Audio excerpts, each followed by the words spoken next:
e bem-vindos de volta ao Israel com Aline. O assunto de hoje é o Templo de Jerusalém e por isso a gente veio no Instituto do Templo. A gente vai falar um pouquinho do primeiro e do segundo Templo de Jerusalém, mas a gente vai conhecer os utensílios que foram feitos do terceiro Templo de Jerusalém. E esse vai ser o foco do dia de hoje. Então, se vocês estão preparados, vamos começar! Bem-vindos ao Instituto do Templo. Esse local foi fundado em 1984 pelo rabino Israel Ariel. E a ideia do lugar é estudar e também ensinar sobre o primeiro e o segundo Templo de Jerusalém, mas também eles querem se preparar para a construção do terceiro Templo de Jerusalém. Mas antes de a gente falar do terceiro templo, vamos falar do primeiro e do segundo. O primeiro templo foi construído há 3.000 anos, sobre o Monte Moriá, pelo rei Salomão. E as instruções para a construção do templo estão na Torá, na Bíblia. Desde os materiais de construção do templo, o seu tamanho, que utensílios deveriam ser colocados no templo, as roupas dos sacerdotes, está tudo muito bem detalhado e por isso, graças à Bíblia e também à arqueologia, a gente pode entender como funcionava e como se parecia o templo. Esse templo lindo e colossal vai ser destruído pelos babilônios e 70 anos depois ele vai ser reconstruído pelos judeus quando eles voltam do exílio da Babilônia. O templo mais tarde vai ser reformado pelo rei Herodes, mas ele vai ser destruído pela segunda e última vez no ano 70 pelos romanos. E desde então o povo de Israel vive sem templo. E foi uma mudança gigantesca. O templo era o coração do povo de Israel. E por isso a gente poder estar nesse local é se conectar com a história do povo de Israel e também, de uma certa maneira, com o futuro dele. O Instituto ele é gigantesco e tem muita coisa que a gente pode falar aqui dentro. Mas hoje eu quero mostrar para vocês alguns dos utensílios que eles prepararam para o terceiro Templo de Jerusalém e começando, eu acho, por um dos meus favoritos. Venham comigo ver as roupas dos sacerdotes. Vamos lá! O povo de Israel é dividido em 12 tribos. E cada tribo era diferente da outra. Mas tinha uma tribo que era bem diferente de todas as outras, que é a tribo de Levi. Ela era tão diferente que na época que se dividem as terras de Israel entre elas, Levi não vai receber nenhum pedaço de terra. E sim, Deus vai ser herança deles. Eles vão ser os sacerdotes e as pessoas que cuidam dos trabalhos de Deus. Agora, dentro da tribo de Levi, tinha uma família que se chama a família de Cohen. O primeiro Cohen de todos é Arão, o irmão de Moisés. E eles vão ser os sacerdotes do templo. E por isso, eles tinham algumas coisas diferentes. Entre elas, a gente vai ver aqui as roupas dos Cohen. Mas o que essa linda roupa tem de diferente? A gente lembra do versículo de Deuteronômio 22:11, onde está escrito: não use roupas de lã e de linho misturados no mesmo tecido. Isso é uma regra para todo o povo de Israel. Com exceção de quem era sacerdote no templo, eles sim tinham roupa que misturava lã e linho. A roupa branca que a gente está vendo do sacerdote, ela é toda feita de lã, e a parte vermelha bordada no cinto, ela é de linho. E agora eu quero abrir com vocês a roupa do sumo sacerdote, pessoal. Essa roupa é o luxo. Para vocês terem uma ideia, essa roupa aqui, para ela ser desenvolvida, ela custou mais de 500 mil shekel, que, pessoal, são mais de 800 mil reais. Mas por que ela é tão cara? Devido aos materiais com que as roupas dele eram feitas. Está muito bem explicado no livro de Êxodo, capítulo 28 e 29. E vamos ver agora algumas partes dessa roupa, começando pelo peitoral. a gente consegue ver que tem 12 pedras. Cada uma dessas pedras representa uma das tribos de Israel. E já que essas pedras são todas preciosas ou semi-preciosas, isso já aumenta o custo da roupa. Além disso, a base dourada que a gente está vendo, ela é feita realmente de ouro. E nas pedras a gente consegue também ver escrito em hebraico o nome de cada uma das tribos. E olhando de perto os detalhes do peitoral, que em hebraico a gente chama de Roshan, a gente consegue ver que as correntes e cordas e também os anéis são feitos de ouro. Além disso, no próprio peitoral, entre os fios coloridos, tem fios bem finos de ouro, que fazem a roupa ficar um pouco brilhante. E também parte das roupas do sacerdote, inclusive, são bordadas a ouro, como nessa outra parte que a gente está vendo aqui agora. E aqui na ponta da roupa a gente vê que tem sinos, vocês podem ouvir eles. E esses sinos são tradicionais da roupa do sumo sacerdote. E uma coisa que eu acho incrível é que um desses sinos foi encontrado nas escavações arqueológicas da cidade de Davi. A última peça do sumo sacerdote que a gente vai falar é a coroa dele, como está escrito em Êxodo 28, 36 e 37. Também farás uma lâmina de ouro puro e nela gravarás, com as gravuras de selos, santidade ao Senhor. E atá-la-ás com um cordão de azul, de um modo que esteja na mitra. Na frente da mitra estará. Quer dizer, essa placa de ouro com escritos em hebraico, ela é amarrada sobre a mitra, que é o turbante do sumo sacerdote.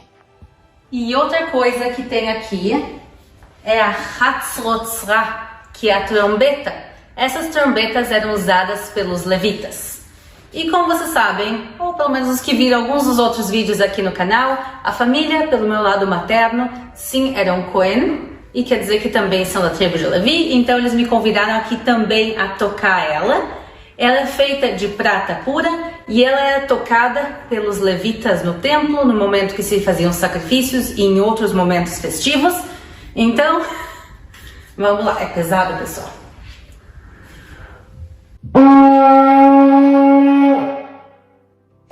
Bom, quem sabe tocar bem, o som sai um pouco mais agradável. No momento no Templo de Jerusalém, centenas de levitas com instrumentos musicais, com as harpas, com os violinos, que não são iguais aos violinos de hoje em dia, com as trombetas, quer dizer, é um momento muito emocionante e também acompanhado por esses instrumentos musicais.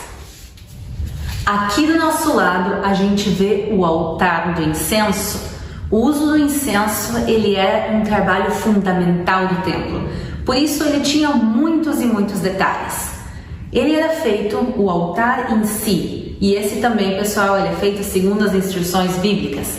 O altar em si, ele é de madeira de cedro, coberto de ouro. Agora, quando eles foram reconstruir os utensílios, se tem um problema, qual a técnica que tu vai usar? Eles pegaram e, segundo escavações arqueológicas que se fizeram no Egito, segundo achados das pirâmides, eles entenderam que técnicas os egípcios também usavam naquela época e por isso eles fizeram baseados nessas mesmas técnicas. Então é de madeira, coberto de ouro. No templo, 2 vezes por dia se acendia o incenso. E o incenso é uma mistura de 11 espécies diferentes. A gente consegue ver aqui essa mistura, que é de 10. Por que de 10 e não de 11? Porque a gente não pode recriar essa mistura que não seja para o templo em si. Então eles têm aqui potinhos com as 11 espécies, mas quando eles misturam, eles fazem só até 10. E uau, pessoal, vocês não têm noção que delícia o cheiro. Ele é bem diferente do que a gente está acostumado, mas realmente muito bom. E daí ele não é em pedacinhos, se colocaria aqui, se bate e se faz um pó. O incenso, ele era um pó colocado por cima de brasas e ele queimava e perfumava o templo de Jerusalém. E a arte de fazer esse incenso e fazer ele da maneira correta era o trabalho de uma família específica, a família de Avtinas. Acender o incenso era uma honra enorme e todos os sacerdotes queriam fazer isso. E por isso, para ser de uma maneira justa, se fazia um sorteio entre os sacerdotes e assim se decidia quem ia ser aquele que acendia o altar do incenso naquele mesmo dia. Aqui a gente está vendo um utensílio um pouco diferente no templo. Isso aqui é a mesa de pães. A gente sabe que dentro do templo tinha pelo menos uma, mas podia ter mais. Aqui no Instituto do Templo eles recriaram somente um, que é o que a gente vê aqui do lado. Aqui todos os sábados, no Shabat, eram colocados 12 pães. Por que 12? Por causa das 12 tribos de Israel. Os pães ficavam uma semana inteira aqui sobre a mesa e no Shabat seguinte, no sábado seguinte, eram trazidos novos pães e esses pães aqui eram distribuídos entre os sacerdotes e eles podiam comer. Claro, quanto mais mesas, mais pães, cada um podia pegar um pedacinho maior, se tinham menos mesas, um pedacinho menor. Essa sala da exposição, ela mostra o centro do Templo de Jerusalém, a parte interna e mais importante. Aqui fica o altar do incenso, a mesa de pães. Também, pessoal, aqui atrás de mim, o Santo dos Santos, que a gente já vai falar daqui um pouquinho. Mas o que também não podia deixar de faltar na parte central do templo é a menorá, o candelabro. Agora, pessoal, esse que vocês estão vendo aqui atrás, ele não é original. O original, ele está na rua, ele está exposto para que todo mundo possa ver. Ele foi feito de ouro, pessoal. Ele custou mais de $1 milhão para ser feito. E ele está na rua aqui em Israel para todo mundo poder ver e também nos lembra como Israel sim é um país seguro. Mas a menorá, o candelabro, de nada serve se não tem azeite, porque ele é um candelabro de azeite. Então aqui embaixo tem esses potinhos de plástico que são transparentes que a gente pode ver o azeite dentro e tem também uma quantidade grande guardada dentro de cada um desses vasos de cerâmica. Porque, claro, na época do Templo de Jerusalém não era plástico e sim cerâmica. E eles colocavam esse azeite, que é azeite de oliva extra virgem, a melhor qualidade possível, eles colocavam em cima, sobre cada um dos braços do candelabro, da menorá, e eles acendiam e isso era usado para iluminar o Templo de Jerusalém. E por isso a menorá, esse candelabro, ele é o símbolo do povo de Israel ao longo da história. A gente vai ver esse símbolo representado em sinagogas no mundo todo, em comunidades judaicas do mundo todo e até os dias de hoje a gente tem essa moedinha que vocês estão vendo agora na tela, que ela mostra a menorá e também ela é o símbolo oficial do Estado de Israel até os dias de hoje. Então, pessoal, a menorá é um dos símbolos, se não o símbolo mais importante de todo o povo de Israel. Mas eu sei o que vocês querem ver, vocês querem vir comigo ver o Santo dos Santos? Então vamos lá. E aqui do nosso lado a gente vê a paróquia, esse pano que separava o Santo dos Santos do resto do templo. Aqui dentro só podia entrar o sumo sacerdote e só um dia por ano, no dia de Yom Kippur, o dia do perdão, o dia mais importante do calendário judaico.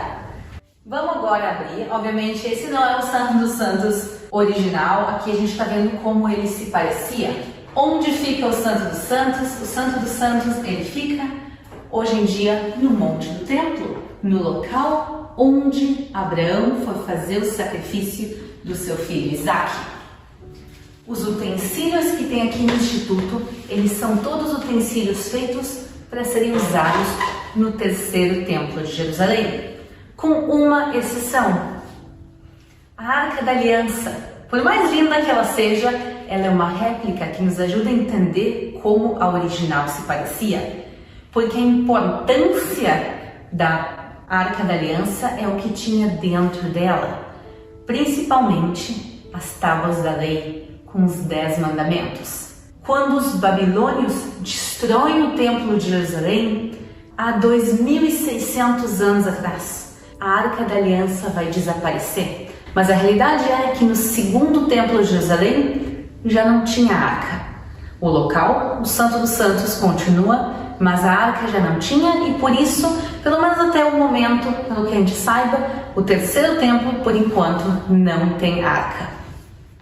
Aqui a gente fala do futuro do povo de Israel e do terceiro templo de Jerusalém, mas eu sempre gosto de conectar também com o nosso passado e a nossa história. Aqui, essa pedra para mim é na realidade uma das coisas mais importantes que tem aqui dentro. Essa pedra que vocês estão vendo aqui, com esses desenhos geométricos e essa flor, ela é um pedaço do portão de Hulda. Quer dizer, ela é um pedaço do segundo templo de Jerusalém. E eu acho incrível que eles conseguiram achar e trazer esse pedaço arqueológico até esse local. Então a gente aqui está falando do segundo, do primeiro e do terceiro templo de Jerusalém em um só lugar. Aqui no Instituto do Templo se recriaram praticamente todos os utensílios para o templo, mas é importante destacar que a construção do templo em si, sobre o Monte Moriá, o local que hoje em dia fica o Domo da Rocha, não começou e não se tem data para começar a construção. Então, os utensílios do templo sim estão sendo feitos, mas o templo de Jerusalém ainda não. A gente está chegando no final do Instituto do Templo e aqui é um local onde a gente pode conhecer e também tocar no passado. Por exemplo, aqui a gente consegue ver as 12 pedras, que são cada uma por uma das tribos de Israel. E aqui também a gente consegue, por exemplo, ver os 11 incensos, porque a gente não pode ter todos eles misturados, mas cada um em separado a gente pode ter. Então, poder abrir e cheirar os incensos do Templo de Jerusalém, tocar nas pedras, ver as vestes, é uma maneira de a gente se conectar com o passado e com o futuro. Espero que vocês tenham gostado de conhecer um pouco mais sobre o Templo de Jerusalém e sobre o Instituto do Templo, e a gente se vê na próxima.